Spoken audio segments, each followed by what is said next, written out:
İnsan alverinə qarşı mübarizənin effektivliyi üçün qurumlar və təşkilatlar arası əməkdaşlıq mühüm rol oynayır. Bu fikirlər 30 iyul Ümumdünya İnsan Alverinə qarşı mübarizə günü ilə əlaqədar keçirilən İnsan Alverinə qarşı mübarizə, fəaliyyət və perspektivlər adlı dəyirmi masada səsləndirilib. Vurğulanıb ki, bu sahəyə aid 2020-24-cü illər üçün nəzərdə tutulan Milli Fəaliyyət Planında insan alveri qurbanlarının sosial müdafiəsi və reabilitasiyası tədbirləri əhəmiyyətli yer tutur.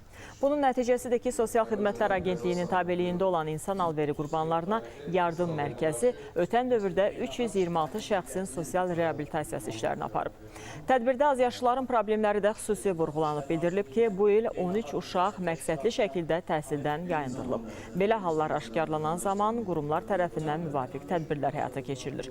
Konfrans müzakirələrlə davam edib. Sosial Xidmətlər Agentliyinin bildiyiniz kimi 13 sosial xidmət müəssisəsi var ki, onlardan da biri insan alveri qurbanlarına yardım mərkəzidir. Həmin mərkəz tərəfindən insan alveri qurbanlarına sosial psixoloji, sosial hüquqi, sosial iqtisadi xidmətlər göstərilir. Yəni onların lazım olsa sosial psixoloji dəstək göstərilir, iş məşğulluq məsələlərinə köməklik göstərilir.